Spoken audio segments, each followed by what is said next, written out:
આપણે સાહેબ એક મિનિટ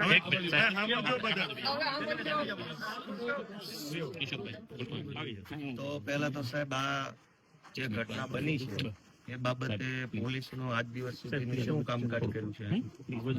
કેમ કે લોકોનો માત્ર આ એક ઘટનાને લઈને આક્રોશ નથી. અગાઉ આ ગામમાં ભૂતકાળમાં પણ આવા જ પ્રકારની હત્યાની ઘટના બની ચૂકી છે. અગાઉ આ ગામમાંથી કિંમતી ચીજ વસ્તુઓની ચોરી થઈ ચૂકી છે, ચોર પકડાયા નથી. અનેક ઘટનાઓ આ ગામમાં જ અને આ વિસ્તારમાં બની છે અને દરેક વખતે પરિણામ કઈ આવ્યું નથી. તો આજે અત્યારે ક્રૂર ઘટના બની છે એ બાબતે શું પોલીસનું માનવું છે? પેલા તો ગોપાલભાઈ અગાઉ વાત થઈ કે અગાઉ જે બનાવો બન્યા છે એ બાબતે શું કાર્યવાહી થઈ કે એમાં કઈ રિઝલ્ટ નથી એવું. એમાં કાલે જ વાત થઈ હતી ગામજનો સાથે CHC આપણે વડિયા ખાતે વાત થઈ હતી કે જે ભેંસ ચોરી થઈ હતી એમાં પોલીસ મહેનત કરી, આરોપી તો લાવી જ પણ જીવતા પશુ પણ પાછી લાવી હતી. 2 ભેંસો પાછા લાવ્યા હતા આપણે. છેક બીજા જિલ્લામાં માંગરોળ થી આરોપી પકડાયા હતા અને એને આપણે પાછા લાવ્યા હતા. અગાઉ જે 30 વર્ષ પહેલા જે બનાવ મારે કાલે વાત થઈ, એક બે જણાએ મને કાલે કીધું કે 30 વર્ષ પહેલા પણ આ બનાવ બન્યા છે, આવો બનાવ બનેલો છે ખૂન બનેલો. એમાં પણ આપણે આરોપી આવી પકડાઈ ગયા હતા અને ગુનો ડિટેક્ટ થયેલો. આજની આ ઘટના બાબતે હું પોલીસનું આજની આ ઘટના બાબતે જે 17-18 ની રાત્રે જે બનાવ બન્યો છે, મોટા ભાગે પોલીસના અનુમાન પ્રમાણે જે વહેલી સવારે સ્પેશિયલ અધિકારીના અનુમાન પ્રમાણે જે વહેલી સવારે આ જે બનાવ બન્યો છે એ 18 તારીખે 6:22 રિપોર્ટિંગ થયું છે. એ એમના રિલેટિવ જે અહીંયા પાડોશી છે એમને જાણ કરી, ફોન ના ઉપાડ્યા દાદા દાદી, એટલે આ લોકો ત્યાં ગયા અને ત્યાંથી આવી રીતે ઘટના ખબર પડી. પોલીસને જાણ થઈ, કંટ્રોલ રૂમને જાણ કરી, કંટ્રોલ રૂમે મને ફોન કર્યો. અમને કંટ્રોલ રૂમે ફોન કર્યો અને 10 મિનિટમાં વડિયા પોલીસ અહીંયા હતી. એના પછી અમે FSL આ ગુનાના કામે ગંભીર ગુનો છે રેરેસ્ટ ઓફ રેરમાં અમે FSL, dog squad, fingerprint expert બધાને બનાવ સ્થળે ઘટના સ્થળે બોલાવ્યા છે. એણે એના પોતાના અભિપ્રાય પછી જે નમૂનાઓ છે, લોહી મળી આવ્યું છે ઘટના સ્થળેથી લીધું છે, જે ફિંગર મળી આવ્યું છે ફિંગર લીધા છે, ડોગને સ્મેલ આપીને ડોગ ઢોળવા રોડ 1 કિલોમીટર સુધી ગયો છે. બધી આપણે રેકોર્ડ ઉપર અને એક્સ્ટ્રા જે 100% કામગીરી કરવી જોઈએ 100% કામગીરી એમાં કરી છે. ફિંગર મેચ થયા, ફિંગર આરોપી પકડાય એટલે પછી એના જોડે મેચ કરશું. આપણે પોલીસ તરીકે જેટલા ગુનામાં આરોપી પકડાતા હોય ભૂતકાળમાં તમામના ફિંગર લઈએ છીએ, ઓનલાઈન લઈએ છીએ, મશીન ચાલુ ન હોય તો ઓફલાઈન લઈએ છીએ. એનો એક સેન્ટ્રલાઇઝ ડેટાબેઝ બને છે. એ ડેટાબેઝ સાથે આપણે મેચ કરીએ તો તરત ખબર પડી જાય કે આરોપી કોણ છે. હવે એ પકડાય પછી મેળવવાની ક્યાં જરૂરત છે? તો એ આખો પુરાવાના વિષય ઉપર આવી ગયું. અત્યારે તપાસના વિષય ઉપર આપણે ફિંગરપ્રિન્ટ મેચ કરવાના છે. પાછળથી જે મેચ કરશો એ પુરાવા માટે કરશો કે જેથી પુરાવો મજબૂત બને. આપણે દરેક આરોપીના ફિંગરપ્રિન્ટ લઈએ છીએ પેલા મશીન ઉપર લઈએ છીએ, બરાબર? તો એ તમે અત્યારે જે ઘટના સ્થળેથી જે ફિંગરપ્રિન્ટ મળ્યા છે એને ડેટાબેઝ જયારે મેચ કરો અને ધારો કે મેચ થઈ ગયા તો આરોપી પકડાઈ ગયો. અગાઉ એવી રીતે તો મેચ કર્યા. અગાઉ જે તમે કીધું એવી રીતે અગાઉના જે બીજા ગયા વર્ષે 2024 એક અમારે કરફોડ ચોરી થઈ હતી. MOB માં બધો ડેટા હોય છે. એ જ કહું છું. 2024 આપણે અમારે કરફોડ ચોરી થઈ હતી, ત્યાંથી આવી રીતે ફિંગરપ્રિન્ટ લીધા હતા. એ ફિંગરપ્રિન્ટ અહીંયા આપણે મેચ થવા માટે મોકલી આપ્યા અને જયારે આરોપી મળ્યા ત્યારે આરોપી સાથે ફિંગર મેચ થયા હતા તે તો સમયે. એટલે મારું એ કહેવાનું છે કે અહીંયા જે ફિંગરપ્રિન્ટ મળ્યા એ આખા ગુજરાતના ફિંગરપ્રિન્ટના ડેટાબેઝ જયારે આપણે મેચ કરીએ તો ગમે એ જિલ્લાનો ચોર હશે એ પકડાઈ જશે. જરૂરી નથી ગરફોડના, અમરેલી જિલ્લાના ગરફોડના લિસ્ટ આરે જ મેચ કરીએ તો કોઈ બીજા જિલ્લામાંથી અહીંયા આવી ગયો હોય. અમરેલીનો ગરફોડનો ડેટા છે, ગુજરાતનો ડેટા છે, તમામ પ્રકાર. જરૂરી થોડું છે ગરફોડ કરતો એને જ ગરફોડ કરે છે. હવે સાદી ચોરી વાળા આ વખતે નવો રસ્તો લીધો એવું બને. તો આખા ગુજરાતના ડેટાબેઝ સાથે ફિંગરપ્રિન્ટ મેચ કરો તો સંભાવનાઓ છે કે કોક મળી આવે, ના મળી આવે તો પાછો તપાસનો વિષય છે. તમારા ફિંગરપ્રિન્ટ એક્સપર્ટે જે તમે જે વાત કરી એ ફિંગરપ્રિન્ટ મોકલી પાસે 24 કલાક જેવું થયું છે. વધીને એકાદ દિવસમાં જે કઈ પરિણામ હશે મેં નેગેટિવ કે પોઝિટિવ મેં થયા કે નથી થયા એ આવી જશે. એ સિવાય આપણે ટેકનોલોજીકલ સર્વેલન્સ કરી અને આપણે બધું SDR ને CDR ને કોલ લોકેશન ને જોતા હોઈએ છીએ. એની ઉપર આપણે કેમેરા અમે જાજી ચર્ચા નથી કરવી ઘણી વાર, બરાબર? પણ એ પ્રેઝન્સ જે છે એ પ્રેઝન્સ તો બહુ આસાનીથી પકડાઈ જાય એવી વાત છે. પ્રેઝન્સ તો મોબાઈલ વાપર્યો હશે, મોબાઈલ વગર તો કોઈ આવવાની. એક માણસ ગાડી લઈને આમ ઉભો રહે, એક માણસ અહીં ચોરી કરે, એક માણસ નજર રાખે, ત્રણેય વચ્ચે કોમ્યુનિકેશન કરવા માટે મોબાઈલ વપરાવાનો. મોબાઈલ વગર કોઈ ક્રાઇમ થઈ શકે એમ છે જ નહીં આજના સંજોગોમાં. તો એ તો બહુ મોટા સ્વાભાવિક. ભાગના આ ગુનાઓમાં મોબાઈલનો યુઝ થાય છે. તો આ ઘટનામાં મોબાઈલ હશે તો આપણે શું સર્વેલન્સ કર્યું ભાઈ? આ ટાવરની રેન્જના જેટલા રેગ્યુલર નંબરો છે એ તો 6 મહિનાના સરેરાશમાં આવતા હશે. સરેરાશ સિવાયના જે નંબર આવ્યા એને જોવાના, સસ્પિશિયસ તરીકે જોવાના. તો હવે એ બધી વસ્તુમાં કેમ કે ગામજનોની શું ફરિયાદ છે કે ક્યારેય કોઈ આરોપી ચોર ક્યાંય પકડાતા નથી અથવા પકડાય તો છૂટી જાય છે, એટલે વારંવાર એની હિંમત વધી જાય છે અને પછી ગમે એવો ક્રાઇમ કરી નાખે છે. બે પ્રશ્ન મોટા છે. એક તો પકડાતા નથી, મોટા ભાગે પકડાય તો એવા બધાના ઢીલા કેસ ને ઢીલા કાગળ ને ઢીલી તપાસના કારણે ફટાફટ છૂટી જાય. એટલે ન પકડાય એ ડબલ હિંમતથી ક્રાઇમ કરે છે, છૂટી જાય એ પણ પાછો ક્રાઇમ કરે છે. શું થઈ ગયું મારું? તો હવે આમાં વ્યક્તિગત રીતે તમને કઈ કહેવાનો પ્રશ્ન નથી. તમે એક સરકારી તંત્રના પ્રતિનિધિ છો, અમારે સરકારના ટેકે જીવતા હોય, તમારો જીવ સરકાર બચાવશે. તમારાથી કઈ ન જ થાય એમ હોય તો અમારે શું કરવાનું? જે આપણે તમે વાત કરી ને ગોપાલભાઈ કે અમુક કેસોમાં આરોપી પકડાતા નથી. જો ભેંસ ચોરી છે, જે ભેંસ ચોરી થઈ હતી એ લોકલ પોલીસે ડિટેક્ટ કરી છે અને એ ટેકનિકલ સોર્સિસના લીધે ડિટેક્ટ થઈ છે. ટેકનિકલ જે ઘણી વાત કેવું છે, ઓપનમાં આપણે બધી વાતો ન કરી પણ એ ટેકનિકલ સોર્સના લીધે લોકલ પોલીસે ડિટેક્ટ કરી છે. જે તમે ટાવરની જે કઈ વાત કરી છે બરાબર. તો આ જે ઘટના બની છે, આટલી બધી ક્રૂર ઘટના બની, સામાન્ય રીતે ભૂતકાળમાં જેટલી આવી ઘરફોડની ઘટના બની, એક આગેવાન તરીકે ઘણી ઘટનામાં અમે સામેલ થયા છીએ. એમાં લોકો બધા સંમત થશે. અનેક વખત ખેડૂતના ઘરમાંથી કપાસ કે મગફળીનો વેચાણ કરવામાં આવે ને જે રોકડા રૂપિયા ઘરમાં આવે પછી તરત ચોર આવે. ક્યારેક બંધક બનાવીને પૈસા લઈ જાય, ક્યારેક મારીને પૈસા લઈ જાય, ક્યારેક મારી નાખીને પૈસા લઈ જાય. એવું કાઠિયાવાડના અનેક જિલ્લામાં બને છે. એ બધાની પાછળ ઘણી બધી વખત છે એ ડ્રગ્સ ને દારૂ ને એવા બધા દૂષણો એની પાછળ જવાબદારો છે. આ જે માણસો હોય છે આની અંદર એ આવી પ્રવૃત્તિ આરે સંકળાયેલા હોય એટલે એની હિંમત વધી જતી હોય છે કે ભાઈ હું ગમે એવું કરીશ, મારે સાહેબ આરે સેટિંગ છે, ડિસ્ટાફ વાળા રે એટલે મને છોડાઈ લેશે. એવો એંગલ અનેક વખત નીકળ્યો છે કે લોકલ પોલીસના કેટલાક અધિકારીઓ છે એ આવા અસામાજિક પ્રવૃત્તિ લોકોને છાવરતા હોય છે. અને આ કઈ આજે તમને કહેવાનો પ્રશ્ન નથી, અનેક વખત એવી ઘટના સામે આવી છે જેમાં ક્રિમિનલ માઇન્ડના માણસો હોય, વ્યાજ માફિયા હોય, બુટલેગરો હોય, જમીન માફિયા હોય, આવી નાની મોટી ચોરી ચકારી કરવા વાળા હોય, એને પાછલા બાવણેથી બેકઅપ હોતું જ હોય છે. તમે સજ્જન માણસ હશો વ્યક્તિગત રીતે, પણ નથી હોતું એવું ના તો કોઈ પાડી જ નહીં શકે આખા ગામમાંથી. તો દરેક વખતે ઘટનાની અંદર માત્ર ચોર પકડાઈ જાય એ વાત પૂરતી નથી. એંગલે જોવો પડશે ને કે આ ચોરની આવી હિંમત કેવી રીતે થઈ, રાજકીય રીતે કોણે સપોર્ટ આપ્યો, પોલીસ તંત્રમાં કોણે સપોર્ટ આપ્યો, જ્ઞાતિના લેવલ પર કોણ હતા આની પાછળ. ભાઈ આ રમેશભાઈ પકડાઈ ગયા, એનાથી તપાસ પૂરી નથી થતી. રમેશભાઈની હિંમત કેવી રીતે થઈ ગઈ કોઈનું ખૂન કરવાની? કેવી રીતે આવડી મોટી સરકાર, આટલું પોલીસ તંત્ર હોવા છતાંય જો કોઈ ખૂન કરીને વહી જાય તો એની પાછળ શું છે? કોઈ ડિસ્ટાફ વાળા છે, એલસીબી વાળા છે, પોલિટિકલ માણસો છે, કોઈ નેતા છે, બધી તપાસ થવી જોઈએ. એ તો ક્યારેય થતી નથી કે આવડા મોટા ગુંડાઓની પાછળ કોણ છે, કેમ એની હિંમત એવી થઈ ગઈ.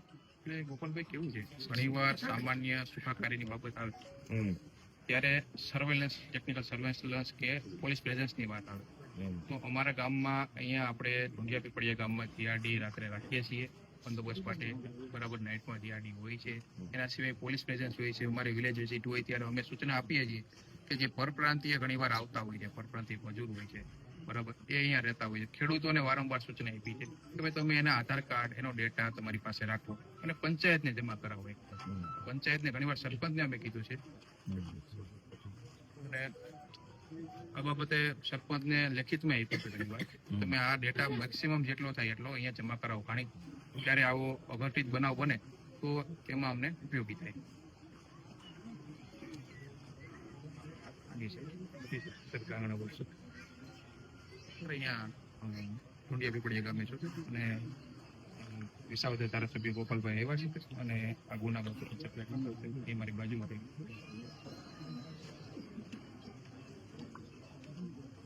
વિસાવદર ધારાસભ્ય ગોપાલભાઈ છે અહીંયા વિઝિટ માટે આવ્યા હતા ગામની અને ગુના અનુસંધાને સર એમને માહિતી જોઈતી હતી કે તમે શું તપાસ કરી અને ક્યાં તપાસ પહોંચી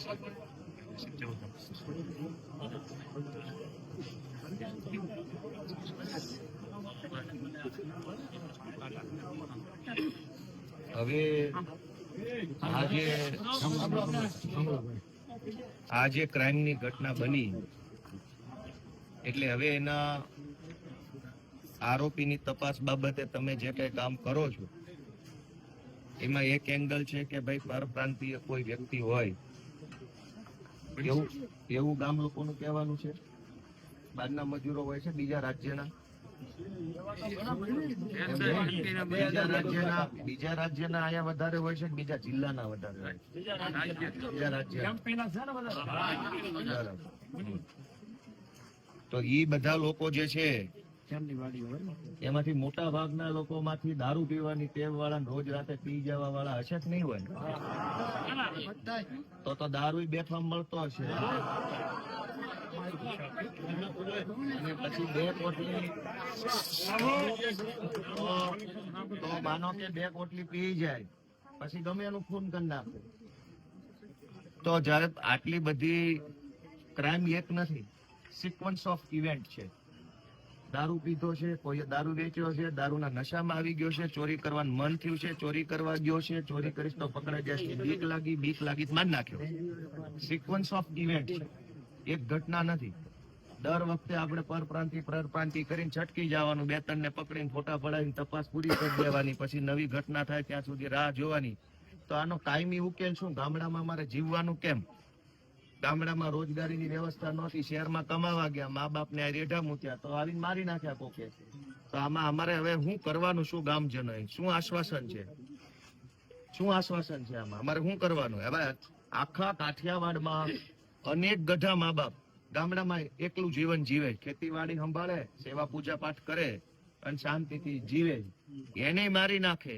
અને આવું છાસવારે બને. અહીં પેલા કયા ગામમાં બન્યું? ક્રાકચ પાસે બવાડા ગામમાં. ત્યાં અમરેલીની ઘટના છે જિલ્લાની. બે વર્ષ થઈ ગયા છે. 2 વર્ષ પહેલા આવી ખૂનની ઘટના અમરેલીમાં થઈ ગઈ, કોઈ આરોપી પકડાણા નથી. તો હવે આ ગામમાં સલામતી શું? સલામતી શું? આ તો થોડાક દિવસ બધું લોકોમાં આક્રોશ છે એટલે તમે આવશો ને ગાડીઓ ફેરવશો ને ઓલા ખેતરે જાશો ને ઓલા ખેતરે જાશો અને બધું કરશો, રીલું બને એવો કાર્યક્રમ. પણ પછી શું? પછી તો બીજો ગમે આવીને મારી નાખશે. એ બનાવવાનું પોલીસનું કામ ફરજ નથી. અમે બનાવ્યું એવું હોય બનાવતા અને જે આ બનાવ જે ભેંસ ચોરી છે તો એ તો ભેંસ ચોરી ઘણા સમય પછી ડિટેક્ટ થઈ, ટેકનિકલ મહેનત કરતા. ભેંસ નહીં, આ મારી નાખે એની વાત છે. માખૂન થઈ ગયા, ડબલ મર્ડર. વાત એ જ છે કે ભાઈ 2-4 દિવસની વાત નથી, 2-4 દિવસની વાત નથી કે 2-4 દિવસ ફરી